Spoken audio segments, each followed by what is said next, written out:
Bonjour et bienvenue à Histoire de passer le temps. Ici Maude Savaria au micro. Et aujourd'hui, sans le vouloir, on a une thématique Amérique. Et ça me fait très plaisir parce qu'en l'histoire, on le sait, c'est souvent très européano-centriste. Et moi, j'aime ça qu'on parle d'Amérique latine surtout. Donc, je suis très heureuse aujourd'hui. Donc voilà, je reçois Brinta Conesha-Chandra pour nous parler d'histoire de la communauté noire en nous parlant de Louise Langdon Little. J'écris Louis, ça va bien. Donc c'est la mère de nul autre que Malcolm X. Bonjour Brinta. Salut. Ensuite, Charles Bénard vient nous faire la deuxième partie de son histoire politique du Nicaragua au 20e siècle. Bonjour Charles. Bonjour. Donc, si vous avez manqué la première partie, allez écouter ça en balado sur votre application préférée. C'est très intéressant. J'ai écouté ça cette semaine. Et pour terminer l'émission, il va y avoir Camille Gauvin qui nous parle cette semaine d'un personnage féminin assez badass, Mafalda. Bonjour Camille. Et avec nous au studio, nous avons Charles Thomas Lemoine. Bonjour Charles. Bonjour, merci de me recevoir. Et Charles Thomas va venir nous faire une chronique la semaine prochaine et ça a pour thématique le basketball. On vous en dit pas plus. Et à la régie, nous avons la douce Marie-Laurence Roux. Marie. Allô Maude. Allô. Qu'est-ce que tu as pour nous cette semaine? Ben en fait, s'il y a deux choses que j'aime dans la vie Maude, c'est bien les anniversaires et le militantisme syndical. Donc, quoi de mieux pour réunir mes deux passions que de vous parler aujourd'hui du 100e anniversaire de la grève générale de Winnipeg de 1919. Oh! Donc, c'est ça, c'est présentement le centenaire de la grève générale de Winnipeg qui s'est déroulé du 15 mai au 25 juin 1919. C'est un événement peut-être un peu moins connu au Québec que dans le Canada anglais, mais ça reste tout de même l'une des grèves les plus importantes, sinon la grève la plus importante du mouvement ouvrier canadien.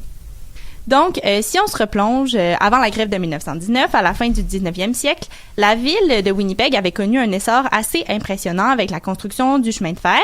Puis le Manitoba avait aussi l'une des productions de blé les plus importantes en Amérique du Nord à cette époque-là. Donc, tout ça a créé un climat favorable pour les travailleurs et les travailleuses. Et ça a aussi créé un boom immobilier et démographique, de sorte que la population de Winnipeg avait drastiquement augmenté en peu de temps. La ville avait aussi attiré des Canadiens venus d'ailleurs au pays et plusieurs immigrants anglais et ukrainiens principalement. Donc, beaucoup de monde, du travail, un climat assez favorable pour la population, donc. Par contre, qu'est-ce qui se passe entre 1914 et 1918? La Première Guerre mondiale. Exactement. Et ça va vraiment créer un coquille. T'es difficile celle-là. Donc, ça va vraiment créer là, une cassure radicale, la Première Guerre mondiale, dans le climat de prospérité qui régnait à Winnipeg au tournant du 20e siècle. Ce qui s'est passé, c'est que pendant la guerre, il y a eu une sorte de gel dans les salaires des travailleurs, mais le coût de la vie, lui, a continué à augmenter, particulièrement quand la guerre s'est terminée. Donc, il y a eu énormément d'inflation au Canada au lendemain de la Première Guerre mondiale et les salaires, eux, n'ont pas été indexés au coût de la vie. Le gouvernement canadien intervenait aussi très peu dans l'économie à ce moment-là. Il laissait cette fameuse main du marché réguler tout ça, mais surprise, ça n'a pas tout à fait fonctionné. Il y a donc pas eu de réelle transition entre l'économie de guerre et l'économie de paix, si ce n'est qu'une situation de panique généralisée marquée par le chômage et la précarité. Mais de notre côté, en 1919, on se rappelle qu'on est 2 ans après la révolution bolchevique, la révolution russe.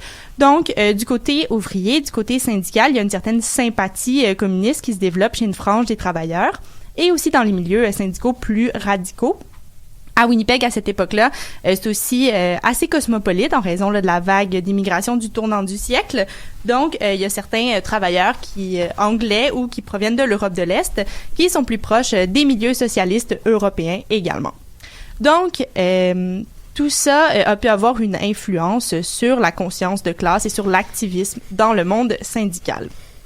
Et en revanche, donc de l'autre côté du spectre politique, le patronat et la classe politique de Winnipeg et du Manitoba sont particulièrement durs. Et pendant les mois d'avril et de mai 1919, la ville de Winnipeg va même jusqu'à enlever le droit de grève aux travailleurs dans ce contexte où on juge que l'effervescence syndicale commence à être trop dangereuse. Donc, vous me voyez venir, dans tout ce contexte, on assiste en 1919 à une exacerbation des tensions entre patronat et travailleurs qui va finalement mener à la grève générale de Winnipeg, déclenchée le 15 mai 1919. Les travailleurs en grève vont demander des heures de travail plus courtes, des meilleurs salaires et le droit à la négociation collective. Donc, c'est 30 000 travailleurs et travailleuses qui vont entrer en grève en même temps. 30 000 personnes, là, c'est quand même un chiffre qui représente un vraiment grand pourcentage de la population de l'époque. Donc, tant des travailleurs du secteur privé que du secteur public, c'est les travailleurs du milieu de la métallurgie qui vont partir le bal, mais qui vont être ensuite joints par des hommes et des femmes du secteur public, comme les policiers, les pompiers, les téléphonistes, entre autres. Oui, c'est le monde des communications, les transports aussi, tout était bloqué, là, les tramways. Exactement, tout. Exactement. On peut s'imaginer là, 30 000 travailleurs qui sont en grève en même temps. Ça, justement, là, ça paralyse une ville. Donc, en réaction à cette grève, ceux que la grève dérange le plus vont se réunir. On parle ici des industriels, des banquiers, des avocats et des politiciens les plus importants de Winnipeg. Ils vont former ensemble ce qu'ils appellent le Comité des 1000. Et pour discréditer un mouvement de grève en 1919, quoi de mieux que d'en appeler au complot communiste et à la conspiration révolutionnaire menée par des étrangers radicaux. Classique. Un classique, exact, une formule qu'on a vue souvent. C'est ce qu'ils vont faire, c'est ce que le Comité des 1000 va choisir comme stratégie pour discréditer le mouvement. Et les journalistes des journaux à grand tirage vont embarquer à fond dans cette idée du complot judéo-bolchevique. Ce qui va devenir finalement un bon prétexte pour que le maire de Winnipeg proclame la loi des mesures de guerre. Donc, le fédéral envoie l'armée et arrête finalement là, les militants, les dirigeants syndicaux. Et il y a, dans le fond, il y a une vive réaction face à cette arrestation massive-là. Le 21 juin 1919, les grévistes se rejoignent. Puis là, il y a une répression assez sanglante de la part de la police et du comité spécial qui a été créé pour l'occasion. Ce 21 juin 1919 qu'on connaît aujourd'hui comme le samedi sanglant ou le Bloody Saturday en anglais. Mm-hmm. Donc, ça a un peu fait l'effet d'une douche froide sur le mouvement cette journée du 21 juin. Et le 25 juin, les travailleurs et les travailleuses sont finalement retournés au boulot sans avoir eu vraiment gain de cause. Donc, l'anticommunisme, la xénophobie, la répression et les intérêts du patronat auront malheureusement eu raison sur cette grève. Par contre, aujourd'hui, 100 ans plus tard, on s'en rappelle. On se rappelle de ce mouvement. On peut constater qu'éventuellement, les travailleurs et les travailleuses ont obtenu le droit à la négociation collective qui réclamait en 1919, mais c'est seulement là, une trentaine d'années plus tard que ça va se concrétiser. Merci, Marie-Laurence. Je crois qu'il y a le Graphic History Collective qui a sorti une publication là, récemment ou qui va la sortir là, dans les prochains jours pour commémorer les 100 ans et ça risque d'être très intéressant comme tout ce que le Graphic History Collective fait. Donc, peut-être qu'on vous partagera ça ce week-end sur notre page Facebook. Merci. Ça me fait plaisir. On va poursuivre tout de suite avec Brinta, qui va nous parler d'une femme assez méconnue, en fait.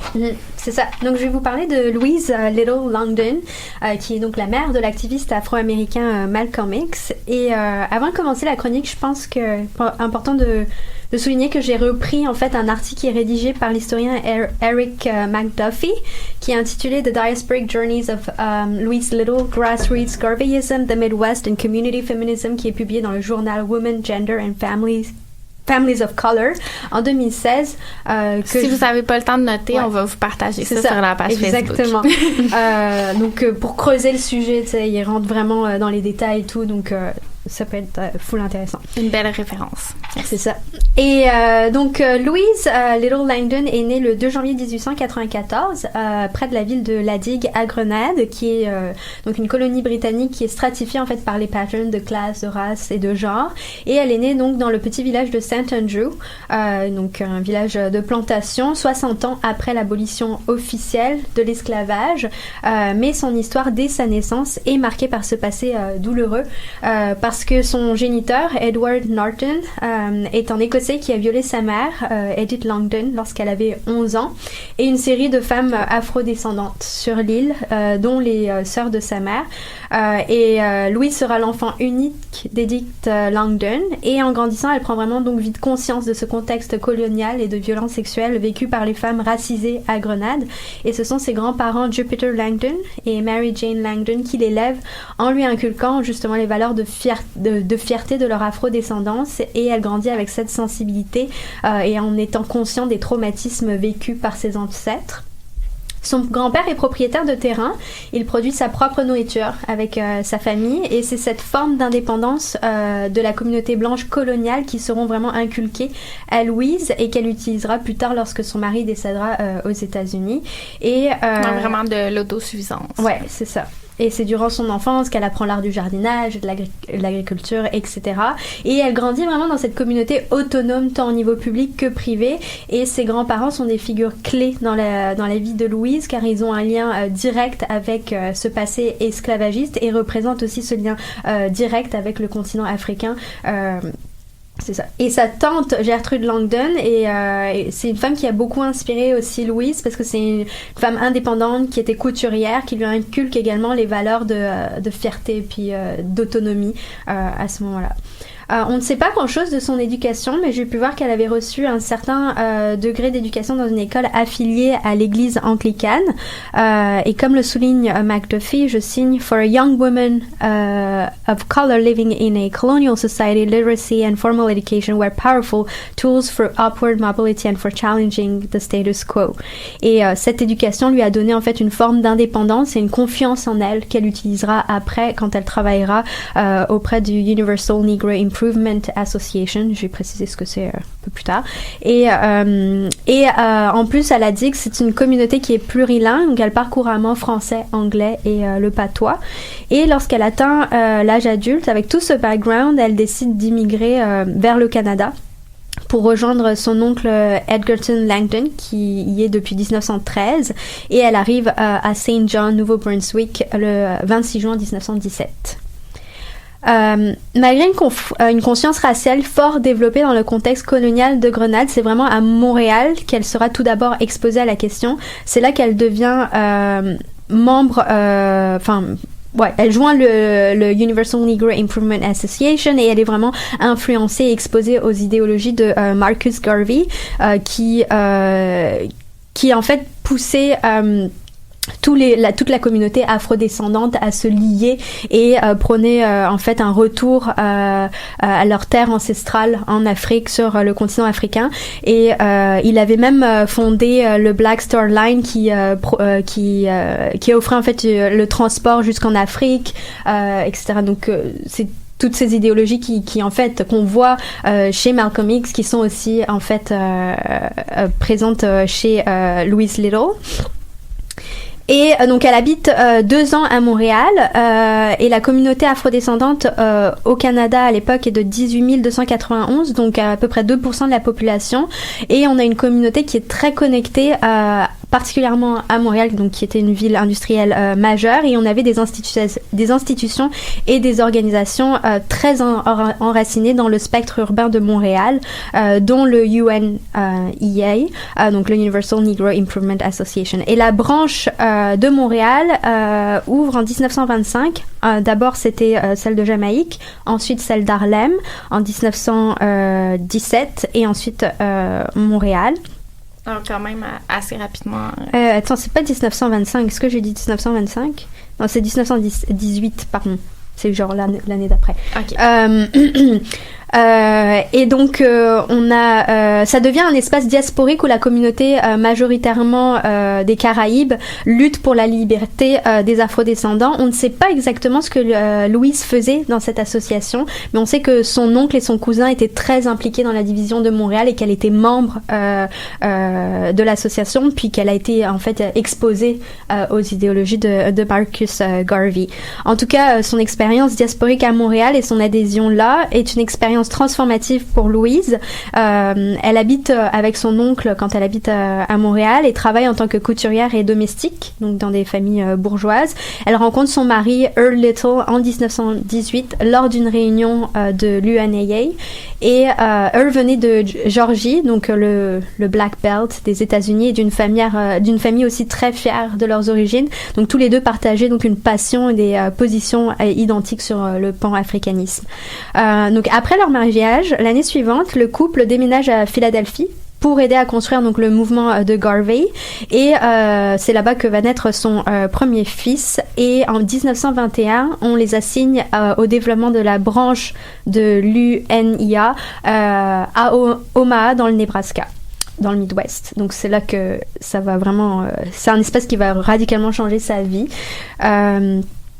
Et c'est dans le Midwest que Louise s'engage réellement dans les branches de l'UNIA. Comme le dit McDuffie, je cite, « Her work reveals the transnational linkages between the diaspora Midwest and the larger black world, her community feminism and her success as an organic activist, intellectual in cultivating the principles of Garveyism in the next generation of black people. » Et Omaha était une ville assez industrielle. C'est la 3e ville abritant la plus large population afro-américaine dans l'Ouest américain.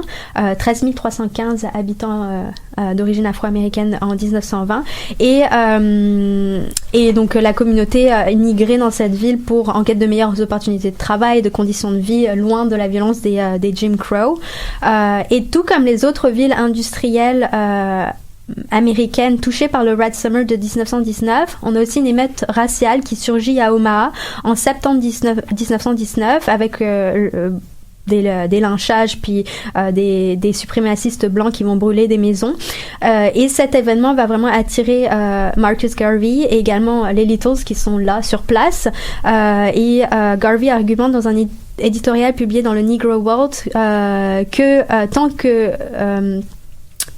tant que la communauté afro-américaine sera divisée, l'oppression raciale continuera au niveau mondial dans différents espaces urbains et la branche de l'UNIA sera fondée en 1925 à Omaha.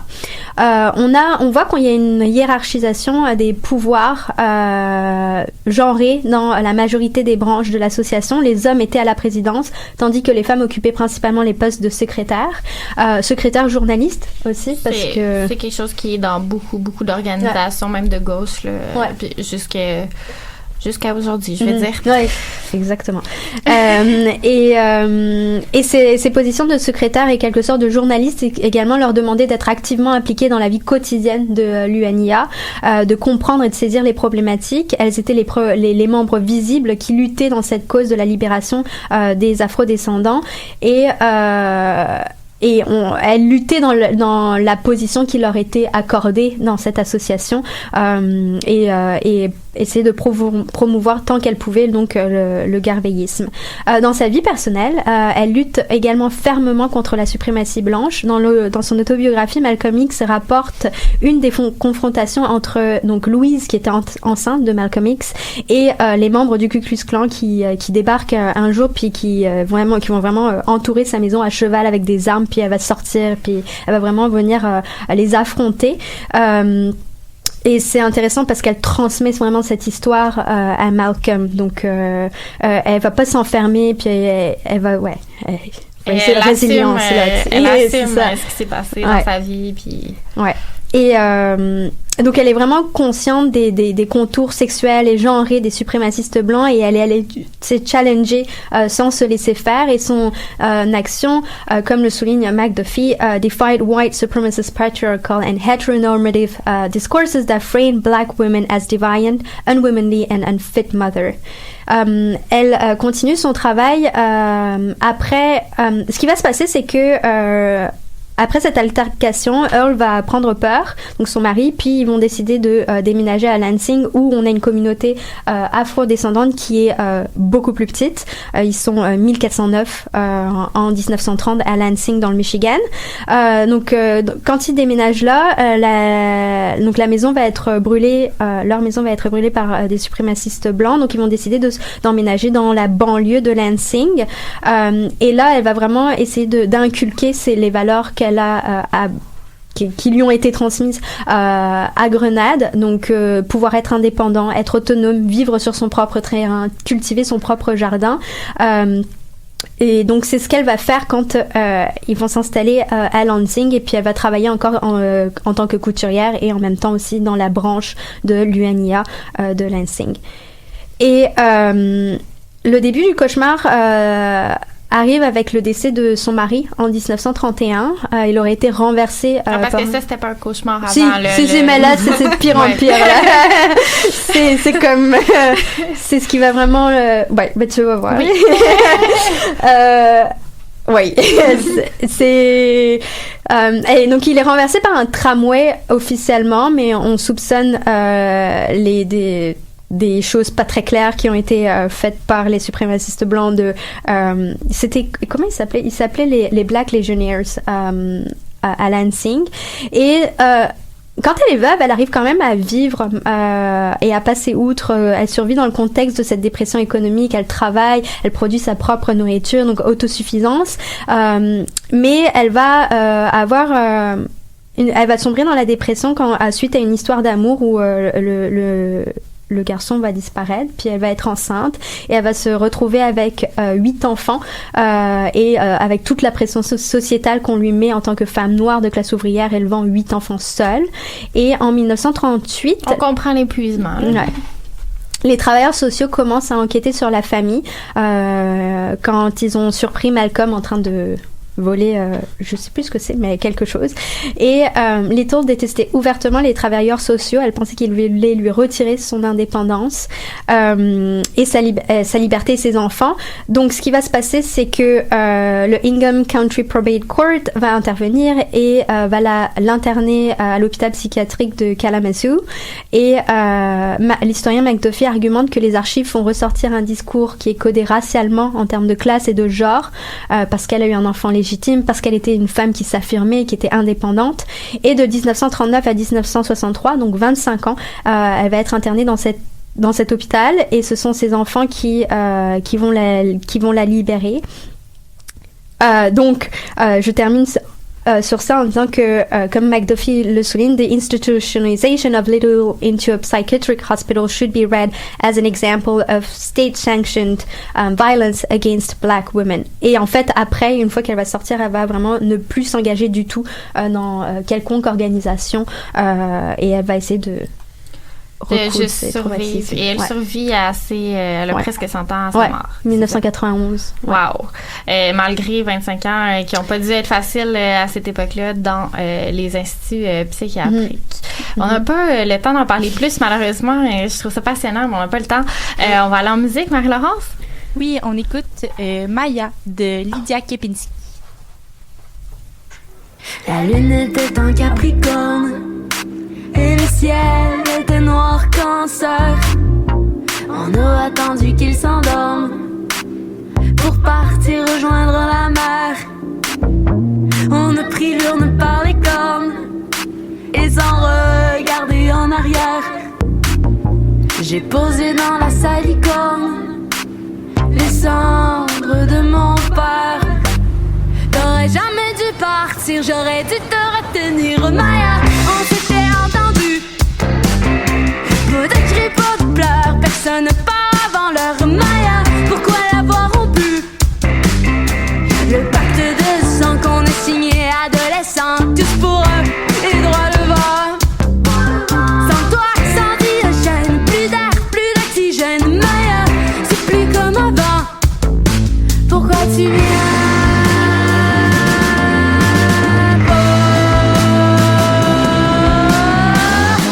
Avec nous, le maï,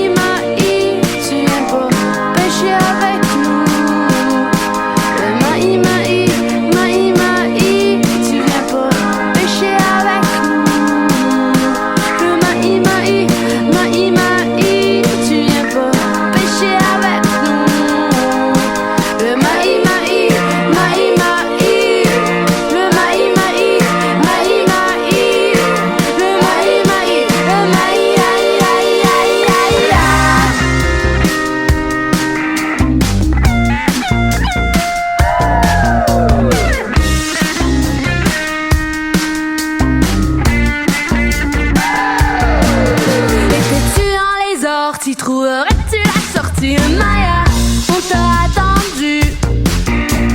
T'es dans une impasse, les deux pieds dans la vase. Et nous qui te pensions perdus, on a fait un grand feu, on a fumé avec lui, aurais-tu? Maya, les yeux rougis. Dans nos signes et nos signaux, le silence radio émettait Mayday, Mayday, Maya.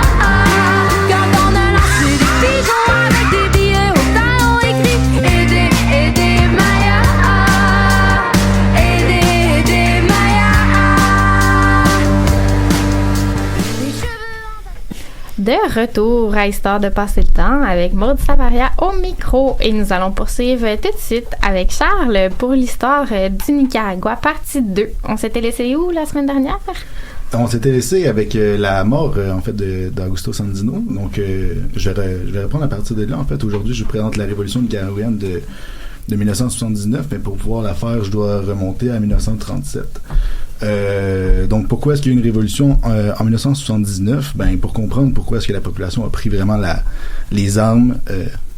Ben pour comprendre pourquoi est-ce que la population a pris les armes, en fait, je vais commencer par la dictature de Somoza, puis ensuite je vais me concentrer sur la lutte contre la dictature qui a été menée par en fait toutes les franges de la population, ce qui explique que c'est une révolution populaire et qui a été menée en fait par le FSLN, qui est le Front sandiniste de libération nationale, qui a été fondé lui dans les années 60. Donc je commence.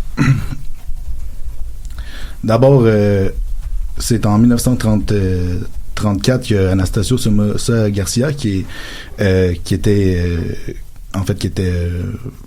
chef de la garde nationale du Nicaragua, qui va ordonner la mort d'Augusto César Sandino. Puis lui, en 1937, ensuite, il va arriver au pouvoir. En fait, il va forcer le président à démissionner. Puis ensuite, il va avec l'aide de la garde nationale et des États-Unis, va arriver au pouvoir. Ce qui va s'installer, en fait, c'est une dictature de 42 ans. Une dictature de la famille Somoza. Donc, il va avoir d'abord le père, Anastasio Somoza Garcia, puis ensuite le fils, Luis Somoza Debel, et l'autre fils, Anastasio Somoza, qui est Debel, qui vont se succéder Ils sont pas là en même temps, ils sont là après l'autre. Non, c'est ça, ils vont se succéder à la tête du pays, c'est ça, exactement. Merci. je me suis perdu un petit peu dans mes lettres. Donc c'est ça, eux autres ils vont diriger le pays pendant 42 ans. Ils vont vraiment le diriger comme une business familiale en fait. Pour vous donner quelques exemples, la famille Somoza était propriétaire de près de la moitié des terres arables du pays, contrôlait toutes les productions de café, de sucre et l'industrie du bœuf. Donc en bref, les secteurs très importants de l'économie nicaraguayenne de l'époque. Mais en fait, ils contrôlaient vraiment presque tout. En fait, des lignes aériennes au pavé des rues, les pavés qui étaient installés par des compagnies de ciment appartenant elles aussi à la famille des Somoza, dont les contrats de travail avaient été donnés finalement par l'État, lui aussi contrôlé par les Somoza. C'est totalitaire en fait. Exact. Ben c'est ça. C'est la fortune des Somoza, c'est donc réellement bâtie sur la corruption et sur le dos de toute la population nicaraguayenne. C'est même plus de la corruption rendue là, c'est juste comme c'est ça le système. C'est ça, c'est le système qui fonctionne comme ça. T'sais. Ouais. Donc si les Somoza laissent place à la critique, notamment en donnant des sièges à l'opposition dans le Parlement, ceci n'a pas nécessairement pour objectif de maintenir n'a pour objectif en fait de maintenir qu'une apparence de démocratie et de modérer l'opposition. En fait, les Somoza vont faire preuve d'une grande violence et de répression envers l'opposition radicale. Au cours des 42 années de dictature, la famille va transformer la garde nationale en leur garde personnelle, mais aussi en un pouvoir répressif et de contrôle social. Juste pour vous faire comprendre la violence du régime, la forteresse d'El Coyotepe, qui est près du volcan Masaya, avait été transformée en une prison pour les opposants politiques. Les prisonniers y étaient entassés dans les donjons de la forteresse, puis on y a trouvé des salles de torture dont je vous épargne les techniques qui étaient employées, mais je vais juste ajouter qu'il paraît que les officiers de la garde nationale, pour éliminer des opposants politiques, s'amusaient à lancer du haut d'un hélicoptère les opposants politiques dans le cratère du volcan Masaya, qui lui est toujours actif. Moi j'ai été à ce volcan-là. Oh mon Dieu. Donc, j'en arrive à parler de la genèse de la révolution de 1979. Puis bon, vous comprendrez qu'avec une dictature de ce genre, presque toute la société nicaraguayenne était opprimée et aspirait à des changements importants. Mais j'ai choisi de me concentrer sur le FSLN, donc le Front sandiniste de libération nationale, parce qu'elle reste l'organisation qui va être victorieuse du régime et donc la plus importante de la révolution. Le FSLN, qui est fondé en 1961 par des étudiants universitaires, dont notamment Carlos Fonseca Amador et Thomas Borges, est fortement influencé par les révolutions cubaines. Mais l'organisation, à cette époque-là, elle se nommait le Front de libération nationale. Donc, petit parallèle avec ma chronique de la semaine passée, en 1963, le Front change de nom pour devenir le Front sandiniste de libération nationale, parce que Fonseca jugeait que la lutte nicaraguayenne de l'époque s'inscrivait dans celle du héros national Augusto César Sandino contre l'impérialisme, mais aussi contre les forces qui oppriment le peuple nicaraguayen. Donc, c'est une organisation qui adhère au principe que seule la lutte armée menée par les masses nicaraguayennes pouvait mener un réel changement. Et donc, elle est donc ouvertement marxiste, ce qui est différent de Augusto César Sandino, parce que lui était un petit peu plus nébuleux à ce propos. Puis, donc, c'est une organisation qui permet de canaliser les forces des classes les plus opprimées en raison de leur discours aussi patriotique qui va un petit peu à l'encontre, qui est contraire à celui de la bourgeoisie, qui en fait est quand même proche des États-Unis. Oui, à l'époque aussi, c'est la guerre froide, donc il n'y avait pas vraiment le choix de se positionner d'un bord ou de l'autre. Ils voulaient de l'argent d'un bord ou de l'autre. C'est ça, exactement. Donc, lors des années 1960, le FSLN compte peu de membres, mais ses actions de guérilla connaissent aussi peu de succès. En fait, le groupe subit beaucoup de répression, mais l'opposition au dictateur est tout de même solidaire, parce que en 1964, Fonseca est arrêté. En fait, quand tu es arrêté par les Somoza, puis que tu es dans l'opposition, ça veut dire que normalement tu vas te faire tuer. Oui. mais le Front étudiant révolutionnaire, qui lui est affilié au FSLN, comme les groupes de jeunesse des partis libéraux et conservateurs, vont militer ensemble pour en lançant des campagnes de pétition, des sit-ins pour sa libération, ce qui va fonctionner. Donc, vous voyez que durant les années 60, l'opposition au Somoza n'est pas nécessairement menée par le FSLN, mais qu'il y a une tendance entre les factions d'opposition à se soutenir entre elles, parce qu'au final, ils ont un but commun, c'est-à-dire se débarrasser de on n'est pas d'accord sur tout, mais on est d'accord sur ça. Sur ça, exactement. Donc, qu'est-ce qui mène le FSLN à devenir le leader de la révolution? C'est dans les années 70 qu'il y a plusieurs circonstances qui aident le FSLN à devenir populaire au sein des masses, puis de devenir justement le leader de la révolution qui va commencer en 1978. Donc, d'abord, il y a une grosse crise économique qui frappe le pays, puis en 1972, le pays est aussi frappé par un puissant tremblement de terre. Ce qui arrive, en fait, c'est que Somoza va accaparer pour lui et sa famille l'essentiel de l'aide internationale envoyée et donne aux entreprises qui lui appartiennent le monopole des contrats de reconstruction, ce qui attise encore plus la haine envers le régime. L'endettement et la corruption entraînent donc beaucoup de résistance à la dictature qui se manifeste par notamment des grèves, des boycotts des élections de 1974 et ceux de la part de toutes les sphères de la population de Nicaragua. Il y avait des élections. Ouais, mais... Des élections de guillemets, je pense. Mais c'est ça, parce qu'il y a eu aussi comme quelques petits présidents qui n'étaient pas des Somoza, par nom de famille, mais qui étaient tout près de la famille des Somoza, donc... Et que les Somoza, c'est vraiment un semblant de... C'est une dictature républicaine, là, c'est... Bon. Il était très bon pour jouer la carte de la Constitution, ouais. Donc, durant les années 70, donc, se met en place plusieurs groupes d'origine bourgeoise et de la masse aussi pour une transition démocratique, telle que notamment l'Union démocratique de libération, qui est fondée en 1974, puis qui est formée de la bourgeoisie libérale et des membres du mouvement ouvrier. Cependant, Somoza adopte une ligne très dure envers toutes les formes d'opposition, et cela, ça va grandement aider le FSLN à radicaliser la population en lutte contre le régime. Par exemple, en raison des actions militaires du FSLN en décembre 1974, Somoza va déclarer l'état de siège en 1975 et la loi martiale, qui va durer jusqu'en 1977. Donc, il purge et réprime vraiment toutes les formes d'opposition, peu importe qu'elles soient modérées ou non. ce qui va finalement favoriser la radicalisation de l'opposition contre la dictature. Puis lorsque l'état de siège va être levé, ben en fait, l'opposition va reprendre de plus belle.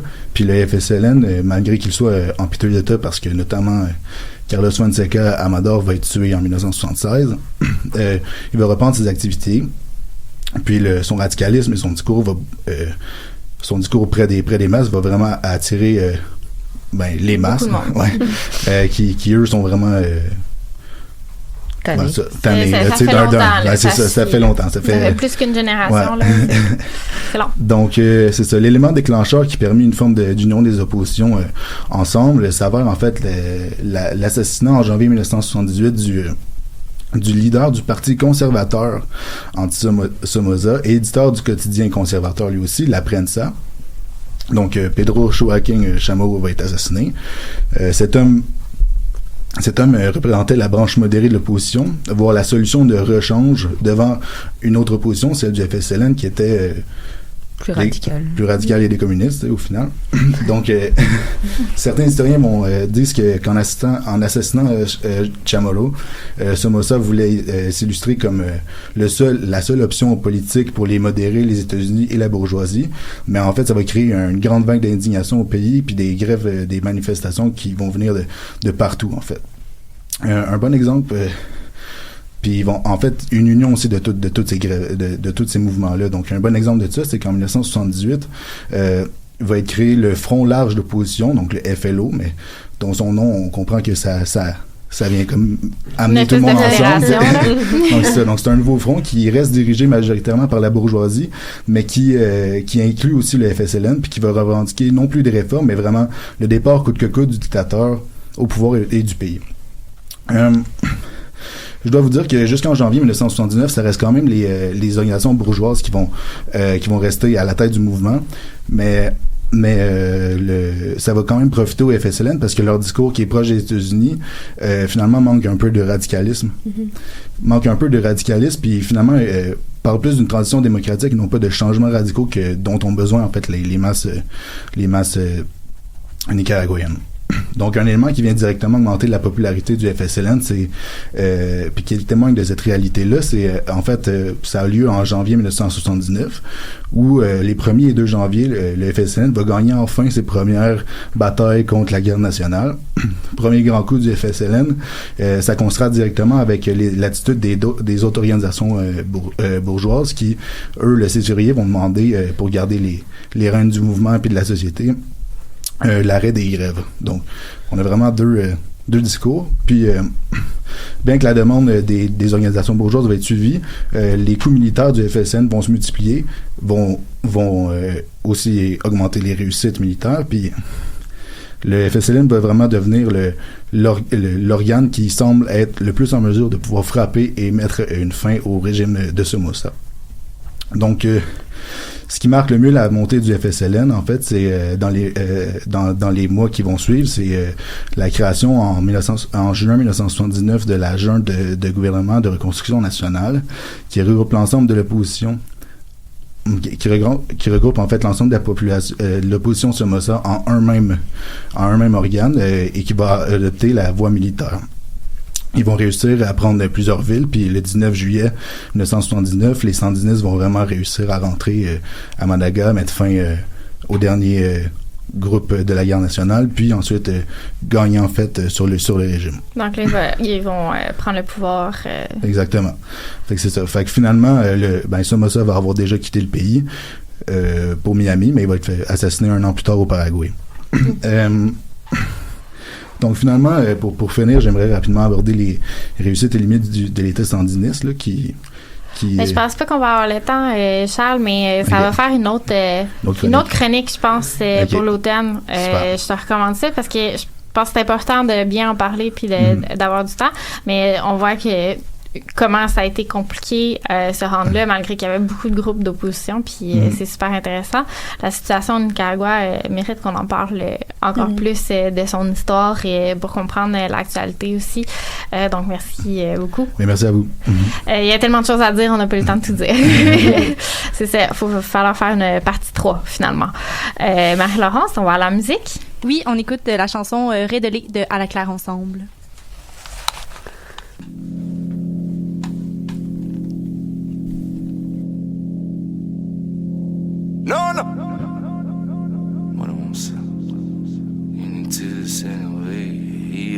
Hey, hey.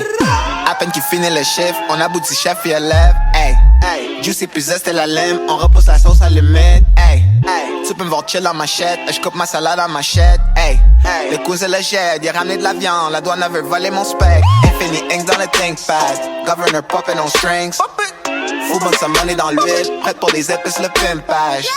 La bouffe sous vide et sublime, dommage que les bains sont pas faits en cure. Mais la vue sur l'aile, le coucher de soleil vu de haut sur l'eau était rare. Les épices sont bien fortes avant de pouvoir les diluer. Jamais pu voir Billy jouer, respect sur le Illigy. Filler et non-verbe, H.L. Lager Rapantini. Daily sur les missions, faut des racines sur les plantes en devenir. Jamais vu le temps filer, on veut piler comme des patates. Les mains sur qui se fient sont solidifiées comme car on est en plein sur le tremplin. Laisse-nous flipper comme une dauphine. Ça semble à de la magie, mais c'est juste le fruit de la routine. Hey, whatever, whatever. Finirai pas trop bénévole. Hey. Donne-moi des flacons des bénévoles. J'ai pas mangé depuis environ 2 minutes. Si ça te fait pas faire à maison, n'importe quelle heure payeusement. Hey. Y'en les épreuves pour ta tête, bro. T'as des questions, viens, on est là pour vous. Bonjour, j'ouvre les yeux en me disant que la vie est nice. À voix haute, grand respect, c'est du yoga pour la tête. Je me lave en pensant à ce qui me chicote, ensuite je le rince off de moi. Si ça bouille en dedans, je l'absorbe pas comme une poche de thé. La personne en tes choses, c'est pas la seule qui peut relate. J'ai des caches au bout du fil, si jamais tu feel pas great. 1-866-277 3553, moi de ça. S'il y a quelque chose sur ton chest, bro, hésite surtout pas. Moi dans ça, moi de ça. Et maîtrise. De retour, histoire de passer le temps, et j'ai oublié mon cue où on parlait de financement de maîtrise, hein, toujours un sujet intéressant, mais pas notre sujet d'aujourd'hui. Donc on va terminer avec Camille, qui va nous transporter en Argentine pour nous parler de Mafalda, un personnage de BD qu'on aime particulièrement. En tout cas, moi j'aime bien. Oui, moi aussi j'ai énormément aimé dans ma jeunesse. Donc oui, je vais vous parler d'un personnage de fiction bien connu nommé Mafalda. Donc j'imagine que tout le monde connaît et nos auditeurs et auditrices aussi. Donc la célèbre petite fille de bande dessinée du dessinateur argentin Quino, de son vrai nom Joaquín Salvador Lavado, qui est publié pour la première fois en 1964 dans la revue Primera Pana. Sous forme de daily strip, c'est quoi? C'est bande quotidienne en français. Donc, c'est un des 2 formats de comics qu'on publie en général. Mais pour celui-là en particulier, c'est une bande horizontale avec quelques cases qu'on va publier. 3 ou 4, là, d'habitude. Oui, 3 et 4, et qui est vraiment simple et efficace dans sa narration. Donc, on peut penser à Charlie Brown ou Garfield dans les qu'on a tous vu dans des journaux, etc. Donc, il va publier ensuite dans le quotidien El Mundo en 65 jusqu'à la fermeture de ce dernier en 67. Quelques mois plus tard, il va rejoindre en 68 l'hebdomadaire 7 Días Lustrados, mais il va arrêter la publication de Mafalda en 1973. Il faut savoir qu'en premier, Quino voulait faire de son personnage un objet de publicité. C'est pour ça qu'il avait été engagé en premier pour les électroménagers Mansfield, avant de publier sa petite fille dans des magazines. Donc, Quino s'est un peu inspiré des cartoons tels que Peanut avec Snoopy et Charlie Brown pour inspiration pour la narration de son personnage. Donc, ça raconte. On sait que Charlie, c'est la vie des enfants américains moyens qui n'ont pas d'adultes. Je ne sais pas si vous avez remarqué, mais on ne voit jamais les adultes dans les BD de Snoopy et Charlie. Mais ces groupes d'enfants ont souvent des discussions un peu raisonnées, sont un peu névrosés par la vie en général. Donc, Quino, il va utiliser cette influence-là pour créer Mafalda, mais avec son style particulier et dans le contexte argentin surtout. C'est ça qui est très important. Donc, Mafalda et sa bande, ils ont des discussions complexes sur le monde, mais aussi sur la vie quotidienne qui vont représenter de part et d'autre en étant un personnage caricaturisant une donnée de la société, ou même par leur conversation entre eux. Donc, chaque personnage est à peu près le symbole d'un groupe. de la société. Exactement. Ou d'une pensée de la société. Exactement. Aussi, leur critique entre eux, ça va influencer les discussions qu'ils vont avoir entre eux. Donc, c'est pour ça qu'il faut savoir que Mafalda, c'est résolument le produit de son époque. On parle de l'Argentine des années de 1960 à 70. Donc, c'est un personnage qui est issu de la classe moyenne avec sa famille et ses amis. Mais ce qui caractérise surtout les années 60 et 70, c'est les mouvements de contestation. Qu'on parle mouvement de contestation en Argentine, on vient de sortir la dictature du péronisme, puis on vit des révoltes culturelles et politiques à travers le globe, on va dire. Donc on a mai 68, les révolutions sexuelles, les révolutions estudiantines. On a aussi comme une espèce de séparation entre les générations au niveau des mœurs. Mais surtout ce qui va être particulier pour le cône sud, c'est l'anti-impérialisme américain. Donc on pense aux guerres de révolution cubaine, etc. Au Guatemala, etc. Donc l'Argentine, sous le péronisme, ça a été une espèce de dictature un peu fasciste, on peut dire. Mais surtout que ça va pas vraiment se finir après Perón. Ça va continuer avec une entremise entre dictature et fausse démocratie, on peut dire. Et donc Perón, il va être là jusqu'en 55. Ensuite, on va avoir des élections entre 58 et 66, jusqu'au coup militaire en 66 par le général Ogaña, qui va se révéler très autoritaire et antisocialiste. Donc, ça va être très Encore une fois, contexte de la guerre froide. Contexte de la guerre froide, un contexte assez libéral. Donc, Mafalda est née dans cette conjoncture politique nationale. Libéral économique. Libérale économique, mais et sociale aussi.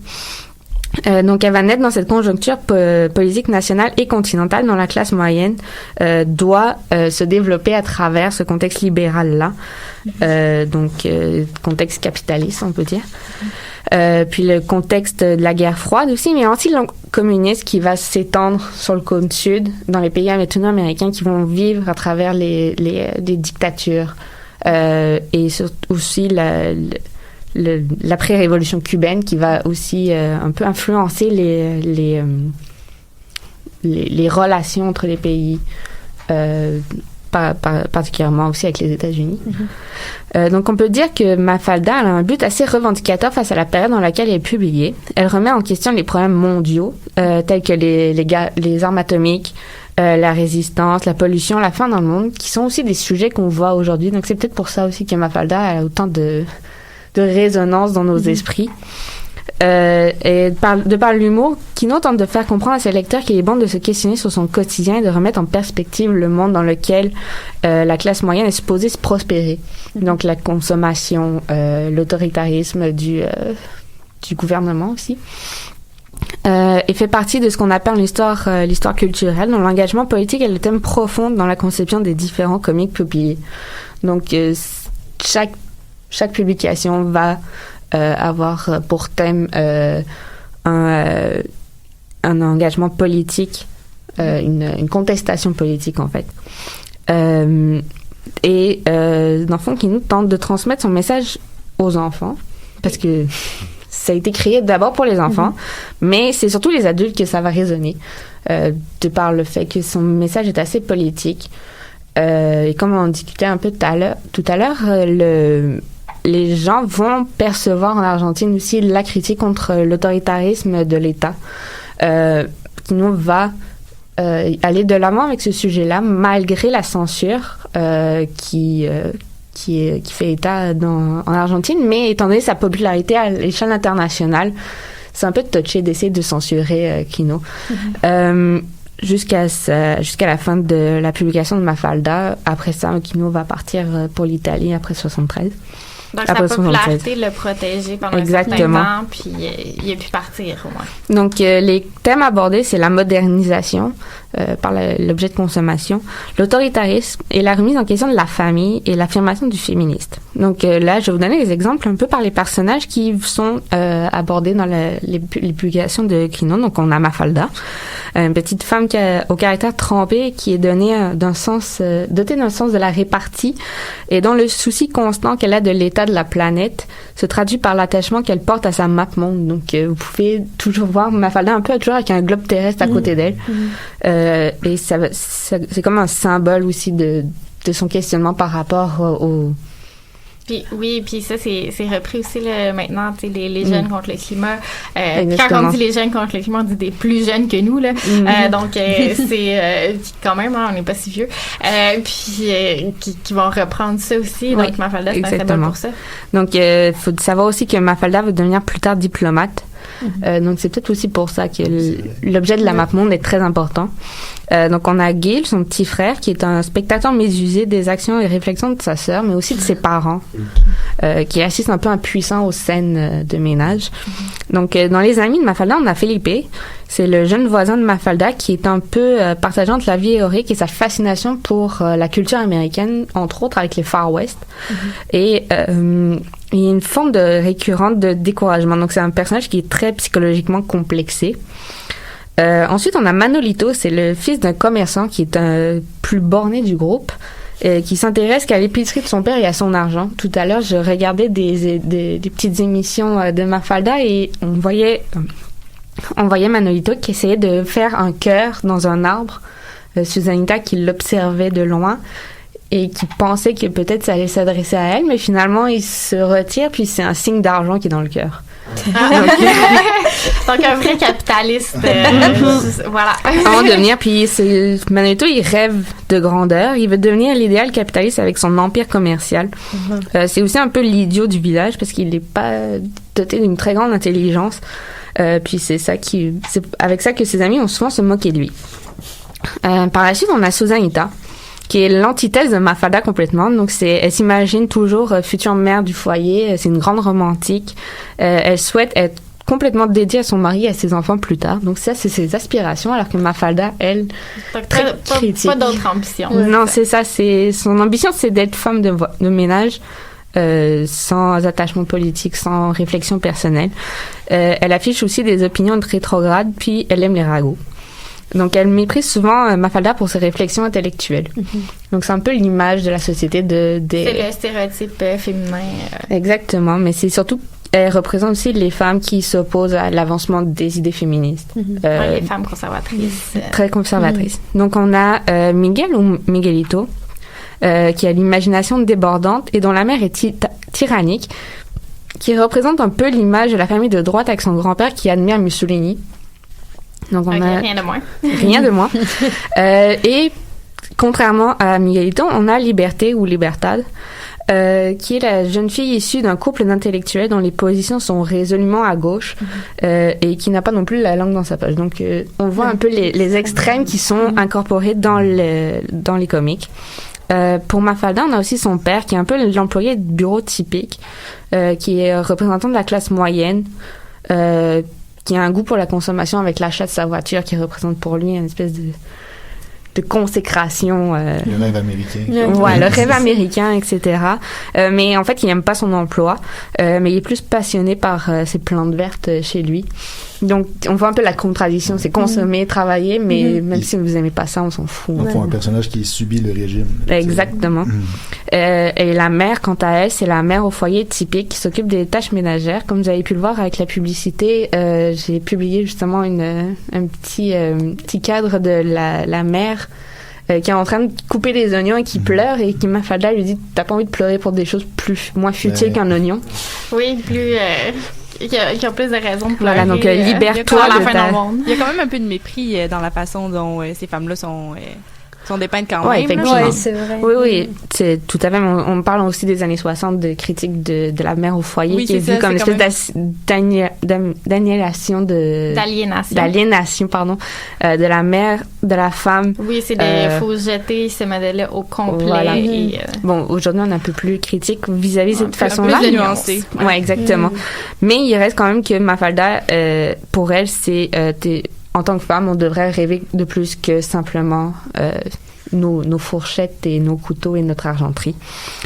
Donc, l'arrière-plan politique, donc l'arrière-plan de chaque BD est résolument politique, c'est contestataire, et c'est d'ailleurs ça qui va un peu énerver les prescripteurs qui sont en fait des parents, les libraires et les bibliothécaires, qui considèrent que si tu mets des BD avec des enfants en vedette, tu devrais simplement t'adresser à des sujets qui s'intéressent aux enfants et non pas des sujets d'adultes à travers les yeux d'un enfant.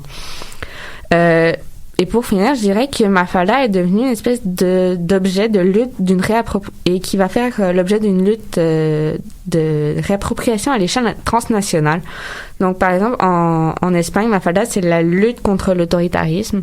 On parle généralement aussi de Franco.